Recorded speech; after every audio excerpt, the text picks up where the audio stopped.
This hymn is a tremendous hymn as far as its explanation of who God is.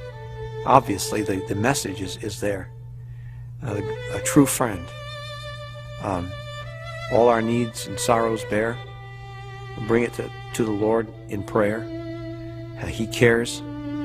He sustains. I don't know about you, but how many times we fail to really realize what a friend we do have in the Lord.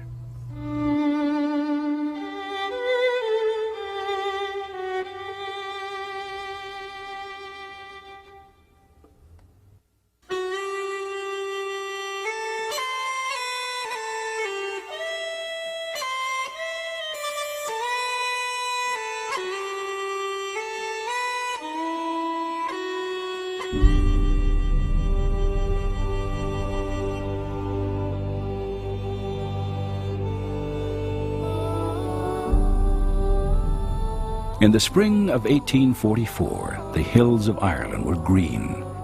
Clouds drifted across painted skies.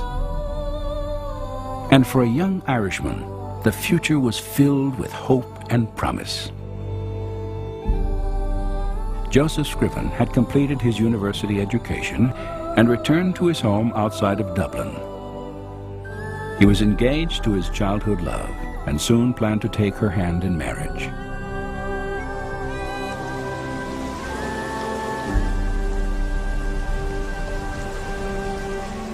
On the day before their wedding, Scriven's fiancée rode out to meet him along the banks of the River Bann. In a terrifying instant, her horse was startled and she was thrown headfirst into the rushing waters. Knocked unconscious by the fall, she drowned moments before Scriven arrived.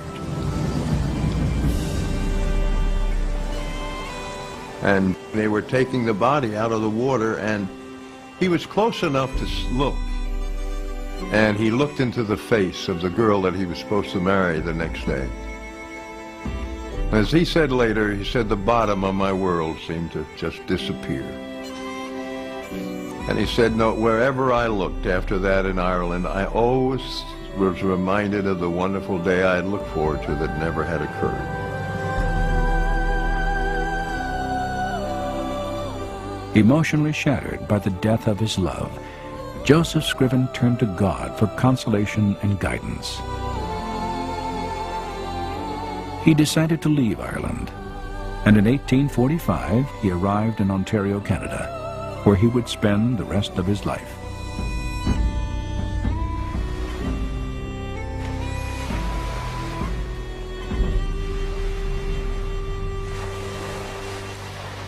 Scriven settled near the town of Port Hope, on the shores of Lake Ontario. There he committed himself to the ideals of Christ's Sermon on the Mount, devoting his life to helping others in need.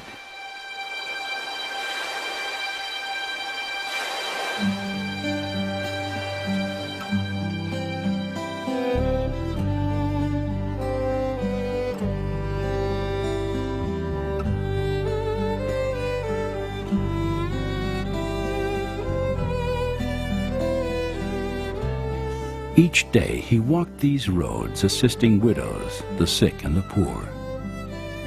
It was said that he never once denied a request for help, and that his greatest desire was to reflect the love of God through his life. For nearly 40 years, Joseph Scriven was a living light of charity and faith in this small Canadian town. And for his acts of kindness, he came to be known as the Good Samaritan of Port Hope. So he devoted his life to love and good deeds for the people of his community there.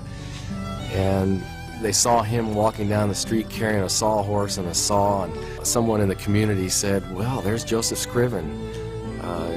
He's willing to saw wood for anyone. And this particular individual said, boy, I'd like to hire him to do it for me. I'd love to find a sober young man to cut wood for me. And this individual responded, well, you won't get Joseph Scriven because he only helps the people who cannot pay or have no resources for which to reimburse you.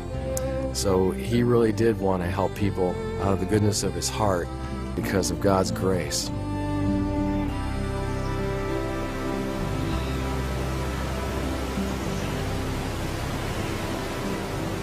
Joseph Scriven spent many years tutoring the children of Robert Pengelly, a retired British sea captain. It was in this house that he met and fell in love with Pengelly's niece, Eliza Roche. They were to be married in the spring of 1854, yet only weeks before their wedding, tragedy struck Scriven's life for a second time. Eliza Roche became ill with pneumonia. Despite Joseph's vigilant care, she died at the age of 23. Once again, Scriven was heartbroken by the loss of a woman he loved. And once again, he found strength by turning to a God he looked upon as his closest friend.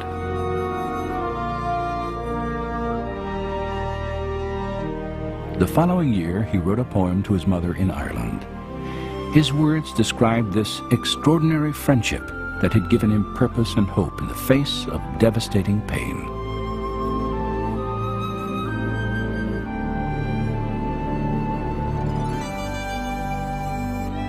What a friend we have in Jesus, all our sins and griefs to bear. What a privilege to carry everything to God in prayer. Oh, what peace we often forfeit. Oh, what needless pain we bear. All because we do not carry everything to God in prayer. In simple yet eloquent language, Joseph Scriven, a man well acquainted with sorrow and loneliness, had defined for the world the essence of a right relationship with God. He saw his Creator not as an impersonal force to be feared, but as a loving Father and friend whose greatest desire is to carry our burdens and ease our pain.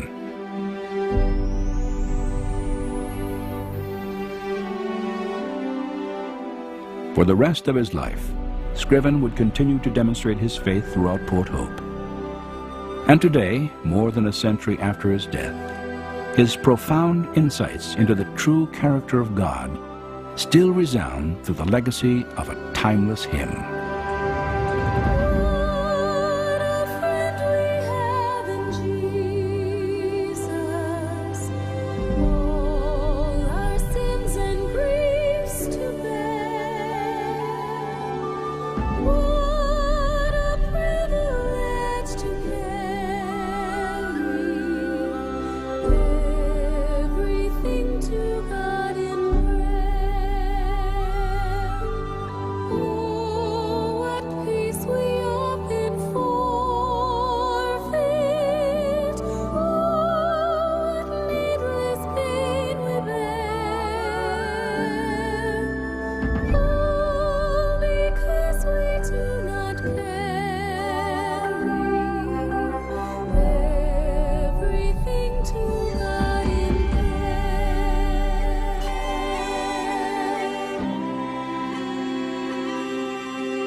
Joseph Scriven's poem was first published anonymously.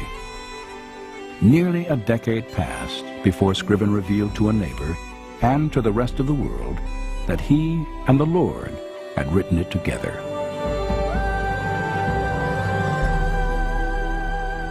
Today, What a Friend We Have in Jesus stands among the most beloved hymns ever penned.